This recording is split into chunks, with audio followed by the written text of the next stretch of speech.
Iniciamos el estudio de la lírica del siglo XX mirando hacia finales del siglo XIX y principios del XX, y vamos a hablar del modernismo. En este paso del siglo XIX al XX vamos a encontrarnos un gran deseo de cambio y renovación en las autoridades, sobre todo en las más jóvenes y los más jóvenes. Se les llamó modernistas al principio de manera despectiva. Lo que pasa que luego acabó acuñándose el término como lo que es un movimiento preocupado principalmente por la estética, la búsqueda de la belleza, el lenguaje colorista. Hablaremos más adelante en profundidad de esto. En la lírica española su maestro fue Rubén Darío, aunque no era español, pero bueno, ya os hablaré más adelante de ello. El modernismo se caracteriza principalmente, entre otras cosas, por sus influencias. Tiene muchas influencias, pero sobre todas ellas destacan, de hecho algunas autoridades dicen que el modernismo es una conjunción de estos dos movimientos: el parnasianismo francés, las dos son francesas, bueno, el movimiento tiene su origen en Francia. El parnasianismo es un movimiento poético, literario, que promulga el arte por el arte, busca solo el arte como sin tener ninguna otra intención, y por supuesto el simbolismo de Baudelaire. Pues algunas autoridades dicen que el modernismo es una mezcla de estos dos movimientos, pero bueno, tiene más características aparte de estas influencias. Debido a ellas, precisamente, una de las características es la búsqueda continua de la belleza, con mucho refinamiento y mucha exquisitez. Todas las características del modernismo están relacionadas con dos puntos principales. Uno tiene que ver con la forma, que lo hereda del parnasianismo, que es esto, y otro tiene que ver con la actitud de los poetas modernistas, como es la evasión. El poeta modernista es un poeta atormentado, como era el poeta romántico, que quiere evadirse de una realidad burguesa en plena crisis en esta época, y lo hace hacia lugares lejanos y exóticos o tiempos pasados. Se recupera mucho, por ejemplo, la Edad Media. Tiene que ver con esta evasión también los personajes modernistas. Suelen ser personajes refinados, cosmopolitas, pero también personajes literarios, mitológicos. Además, el modernismo nos va a traer una introspección y un análisis del mundo interior.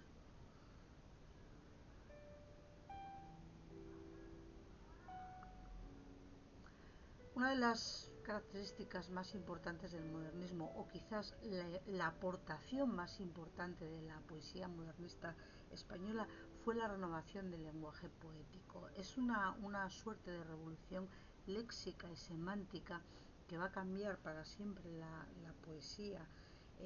Introducen el léxico sonoro, que tiene que ver con los sentidos, el cultismo, una abundante adjetivación, las metáforas y sobre todo los símbolos, que vinieron para quedarse.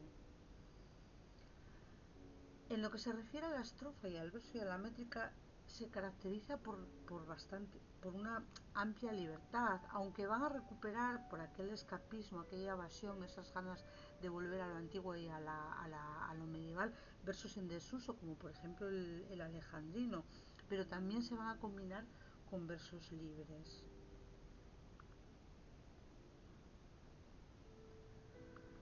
Con respecto a las principales autoridades de la lírica modernista, destaca por encima de todos Rubén Darío. Rubén Darío es un poeta nicaragüense que pasó gran parte de su vida en España, otra parte también la pasó en Francia, con lo cual se suele estudiar, aunque no sea español, como autor español, ya que él nos trae el modernismo desde Francia, y es a él a quien van a imitar casi todos los escritores. sus obras más importantes destaca su primera obra Azul de 1888, donde ya aparecen todas las características del modernismo y se puede considerar el inicio del nuevo estilo. Vamos a encontrar ese mundo refinado lleno de hadas, cisnes y fuentes tan típico del modernismo. En 1896 publica Prosas profanas, ya muestra la plenitud del modernismo con grandes innovaciones métricas y verbales. Aquí el tema central es el erotismo. Y en 1905 publica Cantos de vida y esperanza, donde vamos a notar una cierta evolución poética. La expresión es más sobria, los temas son más filosóficos y existenciales. Acordaos que hace un rato acabo de explicar ese intimismo del modernismo. También aparece el tema del mundo hispánico en esta obra. Con respecto a lo que ocurre en las autoridades nacidas en España, hay unas cuantas. Podemos destacar a Carmen de Burgos y a Manuel Machado, pero bueno, también Antonio Machado, Valle Inclán y Juan Ramón Jiménez o Carmen Baroja son otras autoridades. Algunos de ellos, como Antonio Machado, Valle Inclán o Juan Ramón Jiménez, evolucionaron después hacia diferentes estilos. Estas autoridades españolas se caracterizan en general por darle mayor importancia a la variante intimista del modernismo, a la introspección, a la nostalgia, a las preocupaciones existenciales. Vamos ya a centrarnos en Antonio Machado, que está considerado uno de los grandes poetas de la historia de la literatura española. Nació en 1875 y murió en 1939.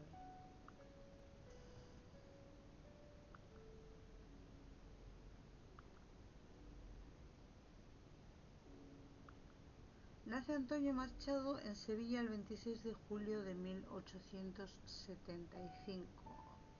Se traslada siendo joven a París, donde no solo va a aprender francés, sino también va a conocer el modernismo en primera persona. Y en 1907 se traslada a Soria, donde va a ejercer como catedrático de francés. En Soria conoce a Leonor cuando ella tenía 12 años y él tenía 36 y se enamora de ella. Leonor era la hija del dueño de la pensión donde vivía, donde residía Antonio Machado. Él le pide al padre matrimonio, el padre le pide que espere un poco más y se casa cuando ella tiene 16 años y él 40. Leonor muere muy pronto de una tuberculosis y Antonio Machado queda profundamente afectado por la muerte de Leonor. En Soria escribe Campos de Castilla, donde recoge bastante este dolor. Después de la muerte de Leonor, se traslada a Baeza y vive en diferentes lugares de España. Con el levantamiento militar y el golpe de Estado, Antonio Machado es partidario de la República y se va a poner del lado del bando republicano, con lo cual en 1939 tiene que huir para salvar su vida, se exilia y muere muy cerca de la frontera en Collioure, donde está enterrado y suele ser lugar de peregrinaje de muchos escritores.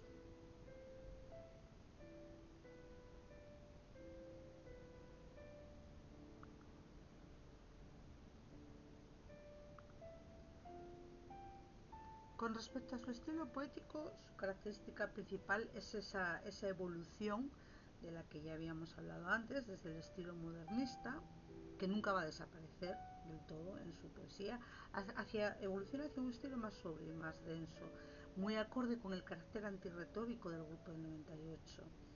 También en esa evolución, en ese segundo paso, vamos a encontrar una influencia muy fuerte del romanticismo y sobre todo del simbolismo, que forma parte también del modernismo, como expliqué antes. Machado concibe la poesía como palabra esencial en el tiempo. ¿Qué quiere decir esto? Quiere decir que es palabra que capta la esencia, esto tiene una raigambre aristotélica, y a la vez el tiempo fluye en ellas. Con respecto a su obra, hay que estudiarla de acuerdo a esta evolución. De su etapa modernista publica en 1903 la obra Soledades, que va a ampliar en 1907 como Soledades, Galerías y otros poemas. Es un modernismo más intimista, no como el de Rubén Darío, con un tono más reflexivo y melancólico. Como temas principales podemos encontrar el paso del tiempo, la muerte, Dios, y aquí utiliza símbolos como el agua, la tarde, la noria, en torno siempre a la limitada condición humana que caracteriza mucho su poesía.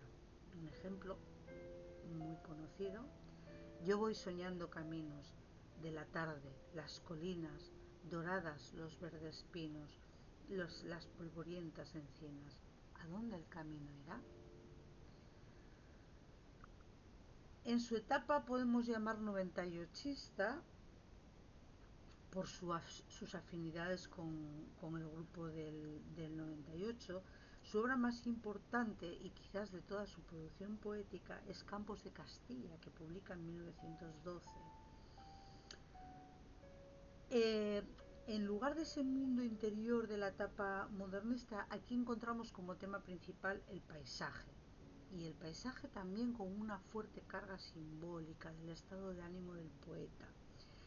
Refleja España y sus gentes como hicieron en su narrativa los autores del grupo del 98.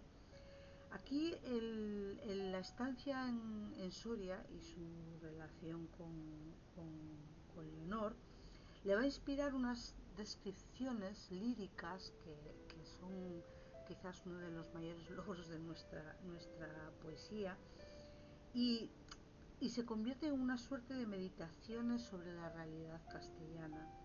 Las estrofas son romances o silvas arromanzadas, mezcla de endecasílabos y heptasílabos con rima asonante en los pares.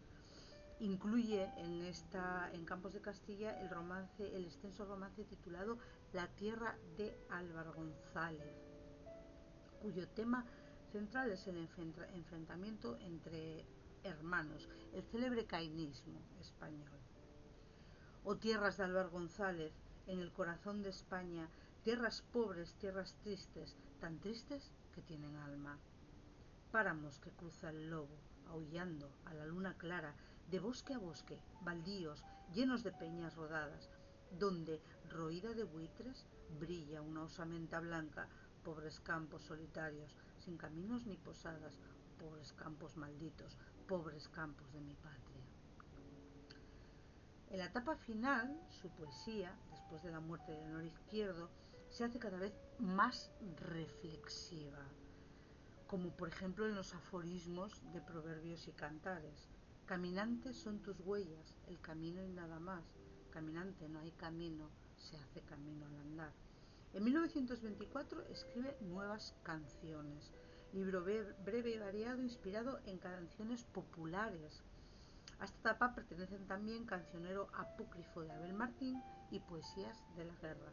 En esta época escribe poco y se siente alejado de las tendencias vanguardistas que estaban tan en boga en ese momento en este país. Al acabar la guerra civil, en 1939, cruza la frontera en compañía de su madre y algunos amigos. Ya iba bastante enfermo y muere a los pocos días, como dije antes, en la localidad de Collioure, que se convierte en un lugar de peregrinación. Parece que hace honor a los versos que él mismo había escrito sobre años antes. Y cuando llegue el día del último viaje y esté al partir la nave que nunca ha de tornar, me encontraréis a bordo ligero de equipaje, casi desnudo como los hijos del mar.